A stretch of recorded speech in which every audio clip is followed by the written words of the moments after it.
भारत माता की, भारत माता की। मैं मेरा भाषण शुरू करूं उससे पहले मैं देख रहा हूं बहुत सारे मेरे बाल कलाकार मित्र पेंटिंग बना करके ले आए हैं।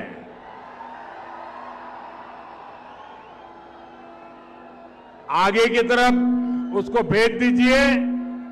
मेरे एसपी जी के साथी इसको कलेक्ट कर लेंगे और अगर पीछे आपका एड्रेस होगा तो मैं आपको चिट्ठी जरूर भेजूंगा।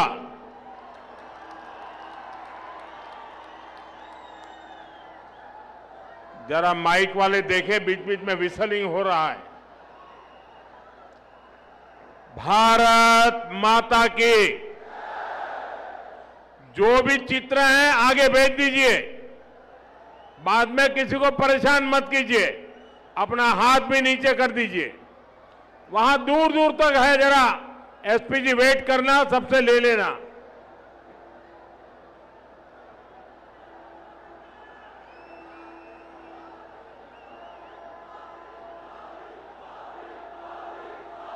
उन बच्चों को आगे मत लाइए, चित्र भेज दीजिए। बच्चों को परेशान मत कीजिए।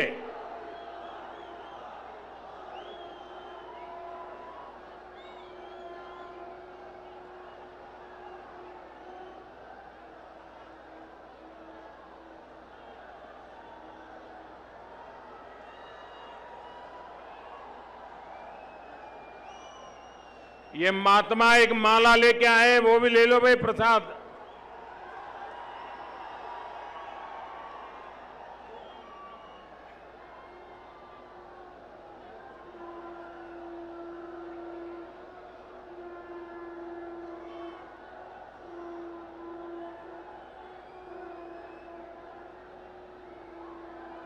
इस तरफ भी बहुत लोग लेकर कुछ न कुछ आए हैं।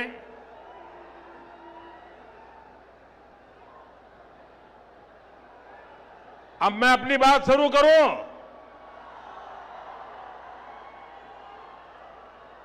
ये जो चित्र लेकर के आए अपना हाथ नीचे करें ताकि पीछे वालों को परेशानी ना हो।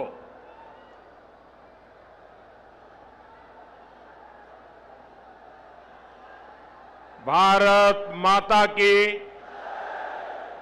भारत माता की।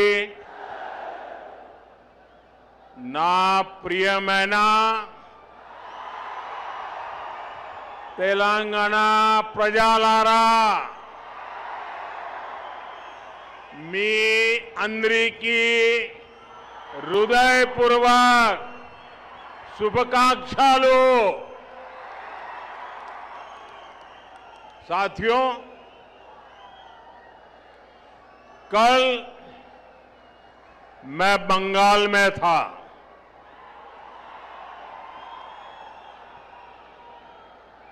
वहां पहली बार बीजेपी के सीएम ने शपथ ली है। पहली बार बंगाल में प्रचंड बहुमत से बीजेपी सरकार बनी है और मैं देख रहा हूं कि बीजेपी की जो ये ऐतिहासिक विजय है उसका उत्साह यहां तेलंगाना में भी दिख रहा है। यहां बीजेपी का हर कार्यकर्ता जोश से भरा हुआ है। साथियों, आज देश के कोने कोने में बीजेपी पर जनता का आशीर्वाद निरंतर बढ़ रहा है। देश के लोग बार बार बीजेपी के विकास मॉडल पर गुड गवर्नेंस के मॉडल पर अपनी मुहर लगा रहे हैं। आजादी के 75 साल बाद असम में भाजपा सरकार की हैट्रिक लगी है और पुडुचेरी में भी बीजेपी एनडीए सरकार दोबारा वापस आई है। भाजपा की ऐसी जीत के बाद मैं तेलंगाना में के लोगों की भावनाएं भी देख रहा हूं। तेलंगाना में हर कोई एक ही बात कह रहा है, अब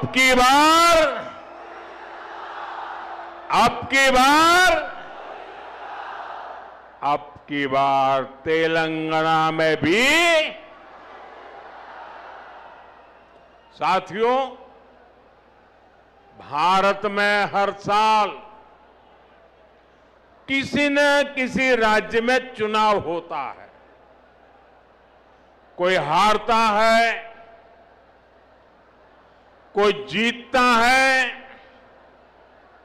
और ये लोकतंत्र में बहुत स्वाभाविक है। ये लोकतंत्र का अनिवार्य हिस्सा है। लेकिन साथियों, बंगाल में बीजेपी की विजय का जितना उत्सव देश में है, जितनी चर्चा दुनिया भर में हो रही है, वैसी चर्चा पहले किसी जीत पर नहीं हुई है। इसका कारण यह है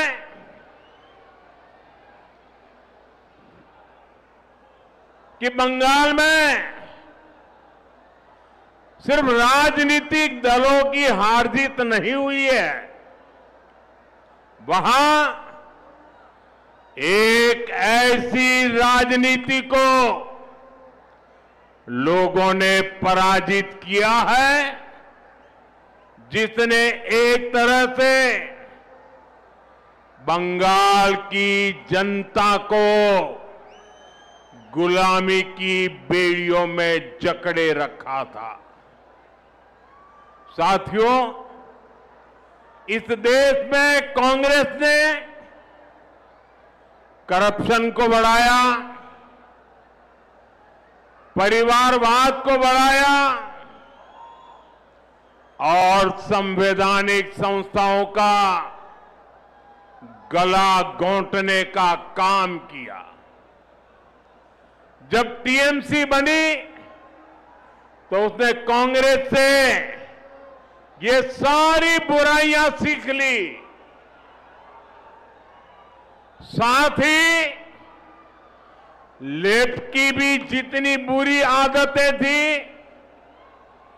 वो भी टीएमसी ने अपना ली और फिर टीएमसी ने भारत की राजनीति का सबसे तिरस्कृत और खतरनाक मॉडल डेवलप किया। टीएमसी ने अपने इस तानाशाही मॉडल में बंगाल को बेड़ियों से जकड़ दिया था। अभी बंगाल की जनता ने राजनीति के ऐसे भयावह तानाशाही मॉडल को पराजित किया है और इसलिए पूरे देश में उत्सव है। ऐसा लग रहा है जैसे बंगाल के लोग बरसों के बाद अब खुले में सांस ले रहे हैं। साथियों, एक समय था जब दक्षिण से लेकर पूर्वोत्तर तक बीजेपी को हाशिए की पार्टी माना जाता था। लेकिन आज भारत का जनमानस बता रहा है, विचार अगर राष्ट्र के लिए हो तो उसकी हुंकार को कोई सीमा रोक नहीं पाती।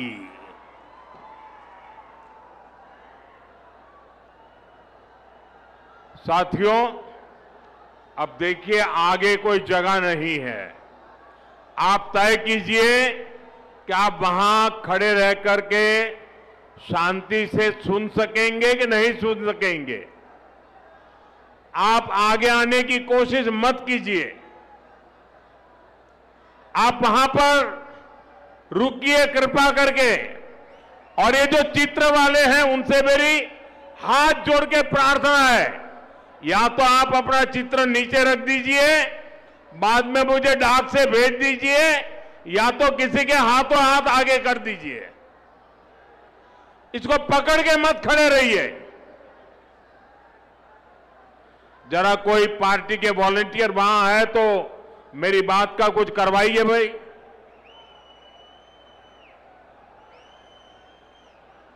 क्योंकि पीछे किसी को दिखता नहीं और उसके कारण लोग आवाज कर रहे हैं।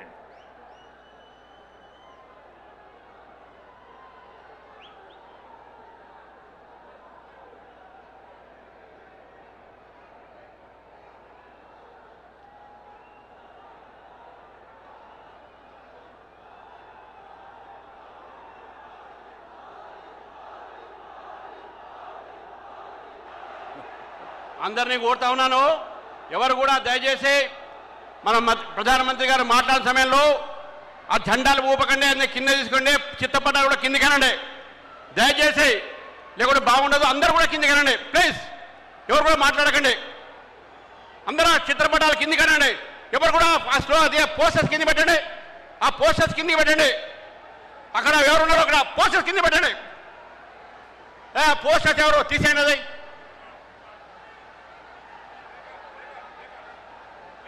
तेलंगाना के मेरे भाइयों बहनों, मेरे नौजवान साथियों, ये आपका प्यार मेरे सर आंखों पर,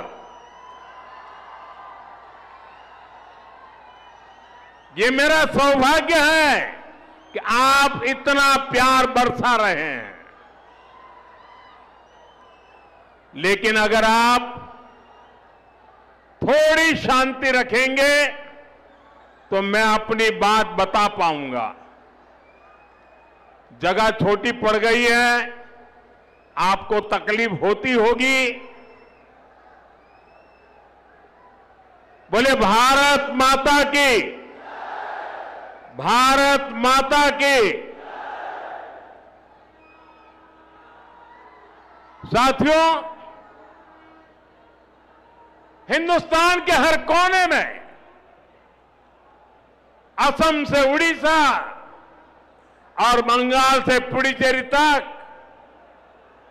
ये सिर्फ चुनावी विस्तार नहीं है, ये भारत के राजनीतिक मानस में आए उस परिवर्तन का संकेत है, जहां जनता अब वंशवाद नहीं, परिवारवाद नहीं, विश्वासवाद चुन रही है। आप सोचिए, 10 साल पहले असम में बीजेपी के कुछ ही विधायक थे। आज वहां तीसरी बार बीजेपी एनडीए की सरकार बनी है। 10 वर्ष पहले बंगाल में बीजेपी के सिर्फ 3 एमएलए थे। आज बंगाल में बीजेपी 200 पार पहुंच चुकी है। जहां कभी बीजेपी का झंडा उठाने को कोई तैयार नहीं होता था, वहां आज बीजेपी की सरकारें बन रही है। साथियों, तेलंगाना तो वो धरती है जिसने तब बीजेपी को पहला सांसद दिया था जब हमारे केवल 2 ही सांसद थे, 2 में से एक तेलंगाना का था। जब बाकी देश में बीजेपी के प्रति उतना समर्थन नहीं था, तब भी बीजेपी को तेलंगाना का साथ मिलता था। आज तो यहां से करीब आधे सांसद बीजेपी के चुने हुए हैं। यहां हमारे अनेक विधायक हैं। मुझे तेलंगाना की जनता और यहां के बीजेपी कार्यकर्ताओं पर पूरा भरोसा है। अगली बार यहां भी प्रचंड बहुमत से अगली बार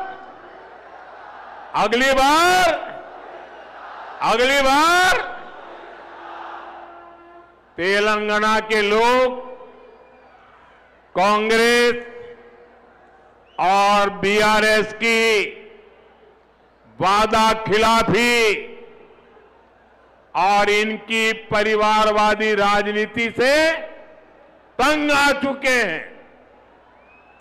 इसलिए भी तेलंगाना की जनता बदलाव चाहती है।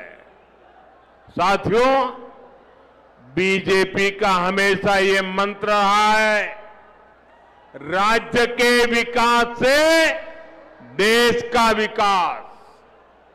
आज जब भारत विकसित होने के लक्ष्य की तरफ तेजी से आगे बढ़ रहा है, तो तेलंगाना की भूमिका भी बहुत बड़ी है। हमारा तेलंगाना, हमारा हैदराबाद विकसित भारत की यात्रा को गति दे, ये केंद्र की बीजेपी सरकार का, एनडीए सरकार का निरंतर प्रयास है।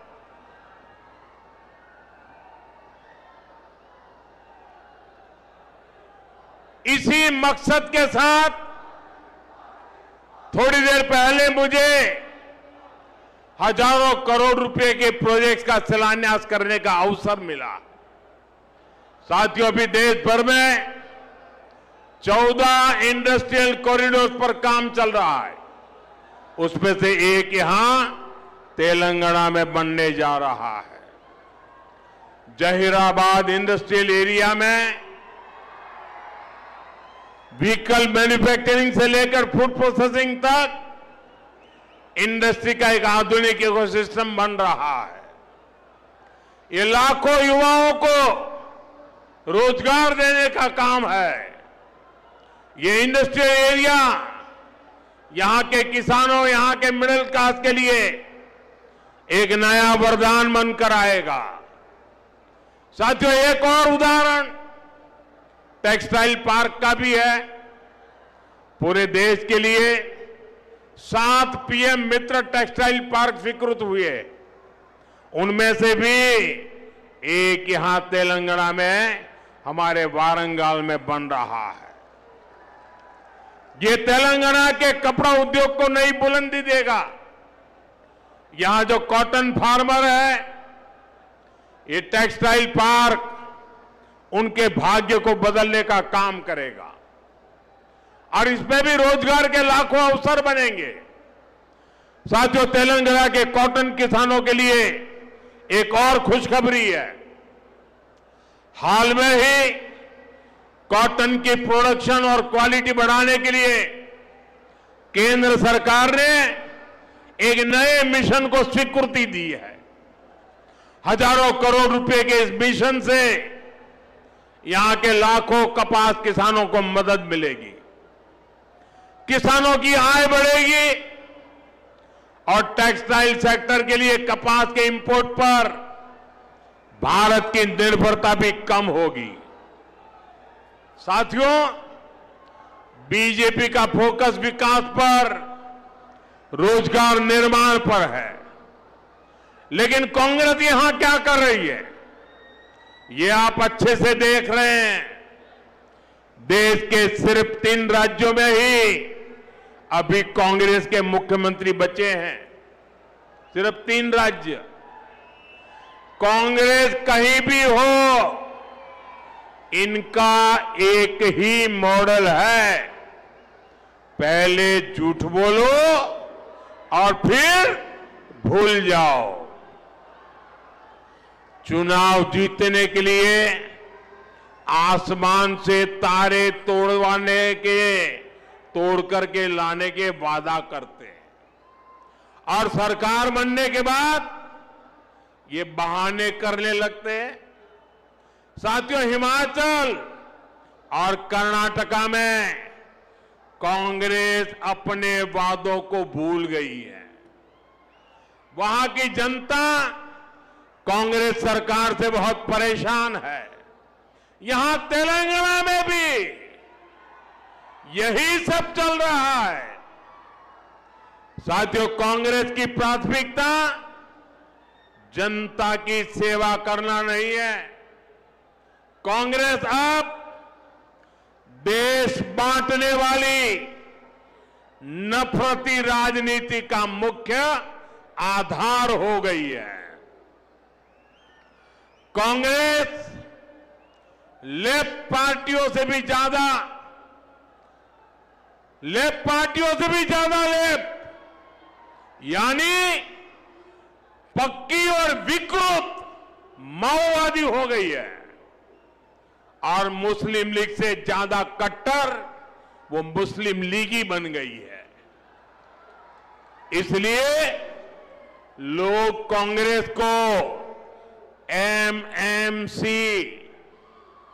एमएमसी यानी मुस्लिम लीगी माओवादी कांग्रेस कह रहे हैं।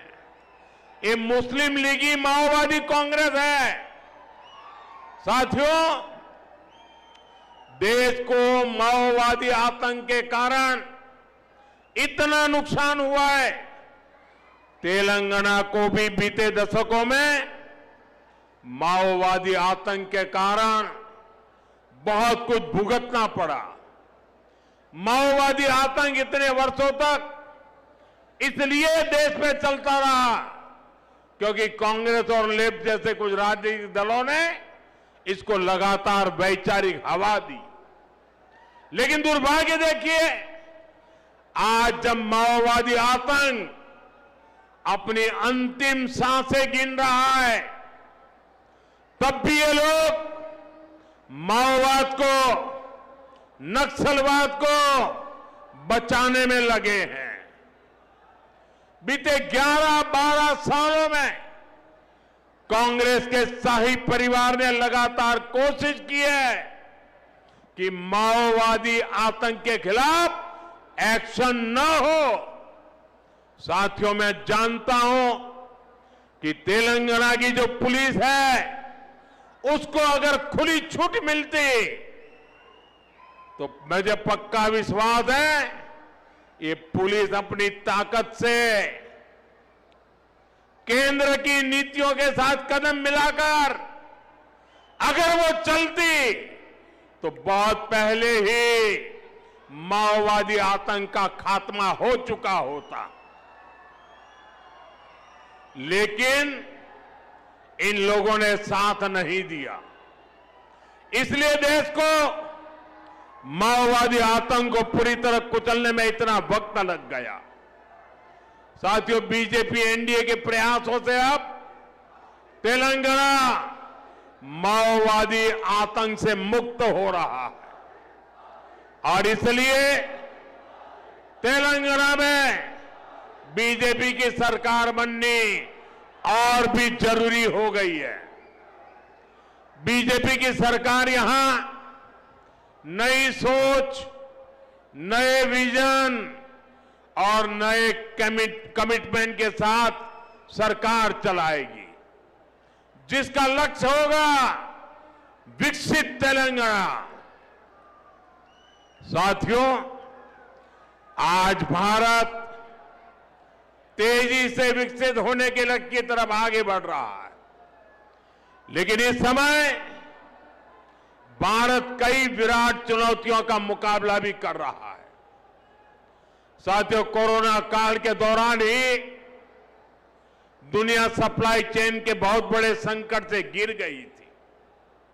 कोविड के बाद यूक्रेन में युद्ध शुरू हो गया, उसने दुनिया की परेशानियां और बढ़ा दी।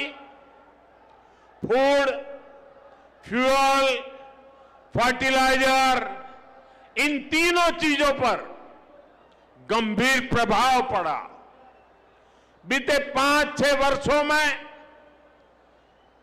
इस संकट से निपटने के लिए हमारी सरकार निरंतर प्रयास कर रही है। आपको याद होगा, उस समय और आज भी फर्टिलाइजर की एक बोरी दुनिया में 3-3 हजार रुपये में बिक रही थी। एक बोरी का 3,000 रुपया। कितना? आप बताएंगे एक बोरी का कितना? आंकड़ा नहीं, बोलिए मुंह से। 3,000 रुपया एक बोरी का। कितना? एक बोरी का कितना? एक बोरी का कितना? और भारत के किसानों को वही खाद की बोरी 300 से भी कम रुपये में दी जा रही है। 3,000 के सामने 300 रुपये में। सप्लाई चेन की इन मुश्किलों के बीच पिछले 2 महीने से हमारे पड़ोस में ही इतना बड़ा युद्ध चल रहा है।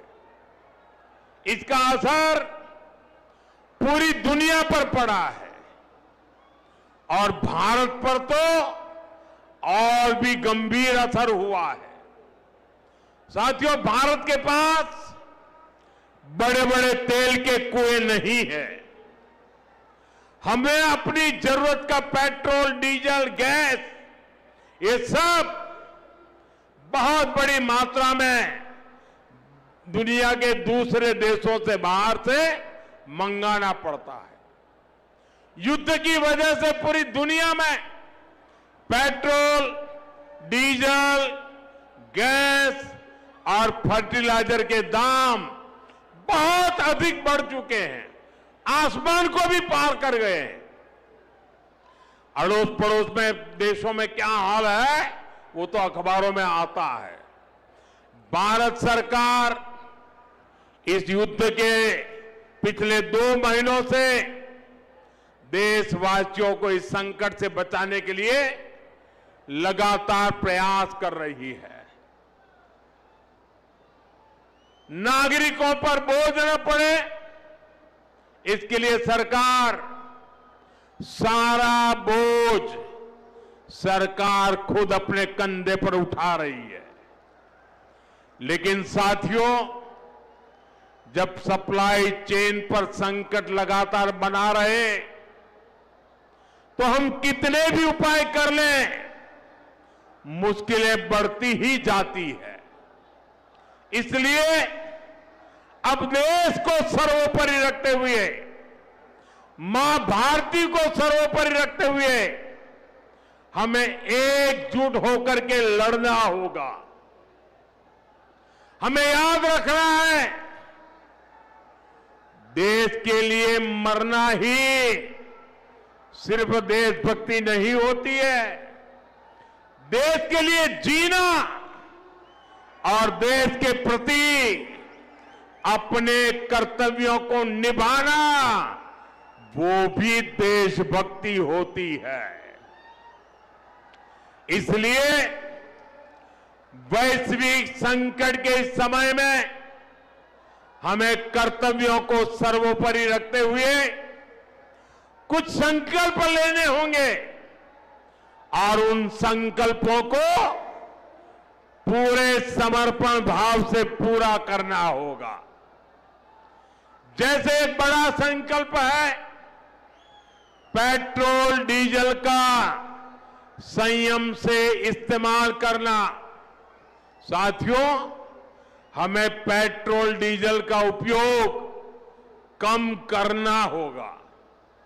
शहरों में जहां मेट्रो है, वहां हम तय करें कि हम मेट्रो का ही उपयोग करेंगे, ज्यादा से ज्यादा मेट्रो में ही जाएंगे। अगर कार में ही जाना जरूरी है तो फिर कार पूल करने का प्रयास करें और भी लोगों को साथ बिठा ले।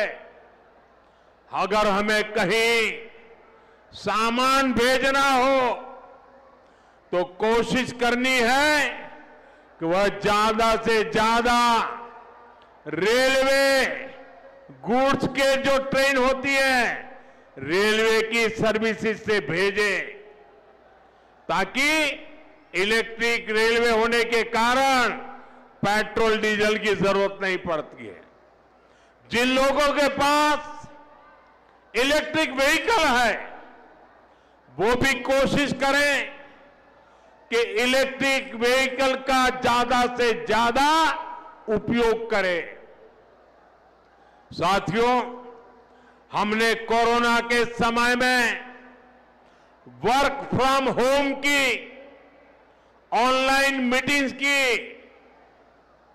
वीडियो कॉन्फ्रेंस की, ऐसी अनेक व्यवस्थाएं विकसित की और हमें आदत भी हो गई थी। आज समय की मांग ऐसी है कि उन व्यवस्थाओं को हम फिर से शुरू करें तो वो देश हित में होगा। Work from home, online conferences, virtual meetings, इनको हमें फिर से प्राथमिकता देनी है। साथियों, आज जो संकट है उसमें हमें विदेशी मुद्रा बचाने पर भी बहुत जोर देना होगा, क्योंकि दुनिया में पेट्रोल डीजल इतना ज्यादा महंगा हो गया है, पहले से कई गुना ज्यादा कीमतें बढ़ गई है। तो हम सबका दायित्व है कि पेट्रोल डीजल की खरीद पर जो विदेशी मुद्रा खर्च होती है, पेट्रोल डीजल बचाकर हमें वो मुद्रा भी बचानी है। इसके लिए हमारे छोटे छोटे प्रयास भी देश की बहुत मदद कर सकते हैं। जैसे आजकल जो विदेशों में शादियों का, विदेशों में घूमने का, विदेशों में वैकेशन पर जाने का मिडिल क्लास में कल्चर बढ़ता जा रहा है। हमें तय करना होगा कि जब ये संकट का काल है और हमारी देशभक्ति हमें ललकार रही है, तो कम से कम एक साल के लिए हमें विदेशों में जाने की बातों को टालना चाहिए। भारत में बहुत सारी जगह है, वहां हम जा सकते हैं। बहुत कुछ भारत में किया जा सकता है। इस बेटी को नीचे बिठाइए, उसे थक जाएगी। उस बेटी को बिठाइए। वो थैंक यू बेटा, थैंक यू। बैठिए, आप नीचे बैठिए। मैंने देख लिया बेटा, उसको देख लिया, अब आप बैठ जाइए। हाँ, इस छोटी बच्ची को क्यों परेशान करते हो भाई? इन बच्चों को बैठने दीजिए प्लीज। बच्चों को परेशान मत कीजिए जी। साथियों, हमें विदेशी मुद्रा बचाने के जो भी रास्ते हम लोग अपना सकते हैं, हमें बचाना होगा। साथियों, गोल्ड यानी सोने की खरीद एक और पहलू है जिसमें विदेशी मुद्रा बहुत अधिक खर्च होती है।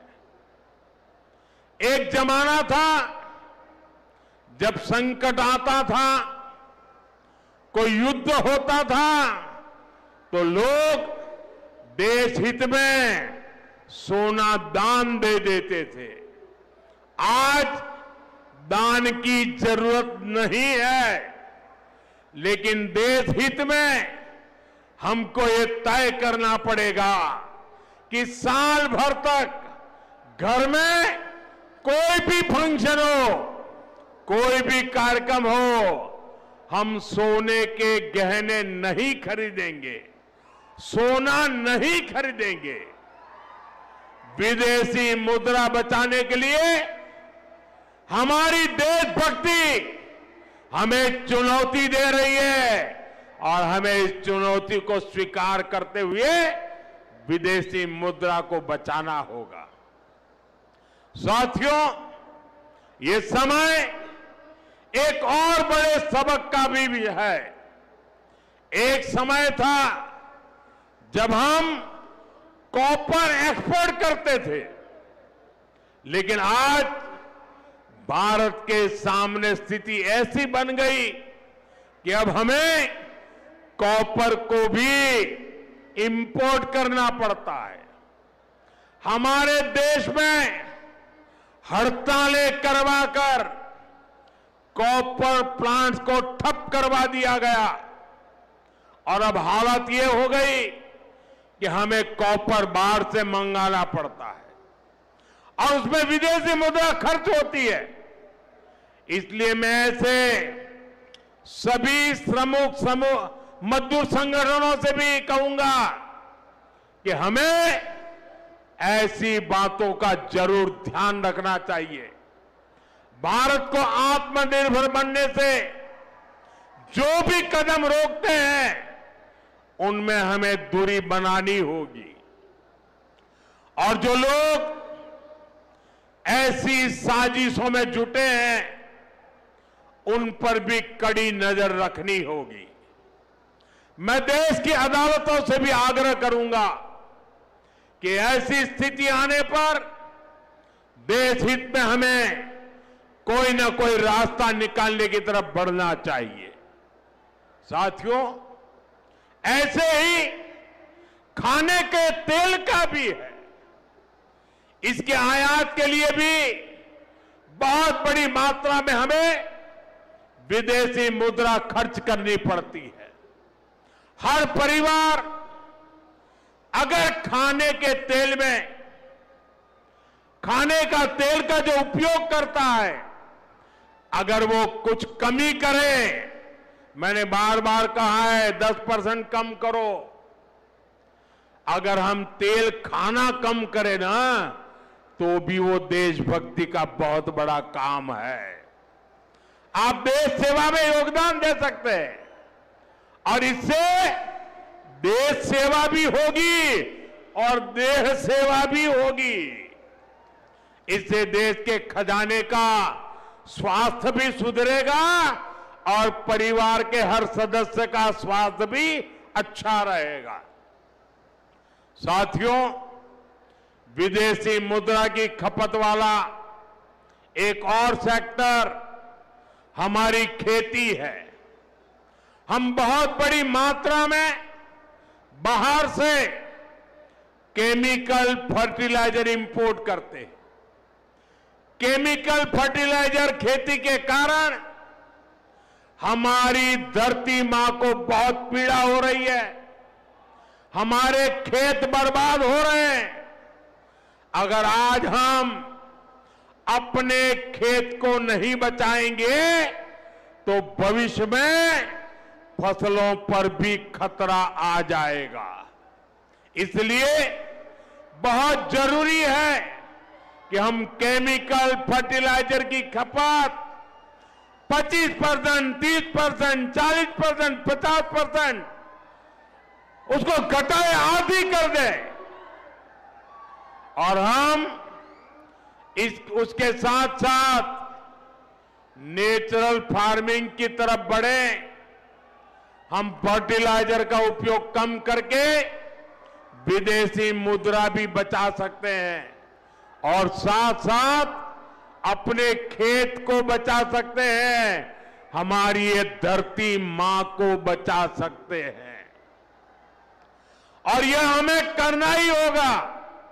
आज वैश्विक संकटों से जो चुनौतियां आई है, हमें उन चुनौतियों को परास्त करना होगा। साथियों, भारत सरकार खेतों में डीजल पंप की जगह सोलर पंप की योजना चला रही है। हम खेतों में डीजल पंप की जगह सोलर पंप का उपयोग करने का जोर देना होगा। मैं कोविड काल में भी आग्रह करता था कि हम स्थानीय चीजें खरीदें, वोकल फॉर लोकल के मंत्र को लेकर चले। हम मेड इन इंडिया चीजें खरीदकर भी विदेशी मुद्रा बचा सकते हैं और हमारे देश में स्थानीय उत्पादन की कोई कमी नहीं है। चाहे जूते हो, पर्स हो, बैग हो, हमें स्वदेशी पर बल देना चाहिए।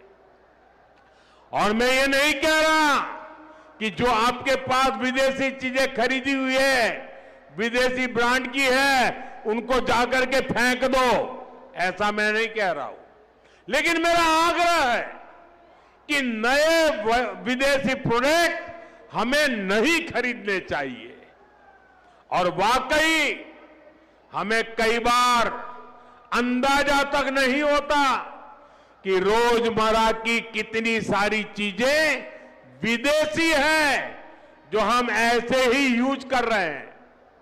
और साथियों, जब मैं बात स्वदेशी की करता हूं तो लोगों को लगता है कि दिवाली के दिए खरीदो मतलब स्वदेशी हो गया।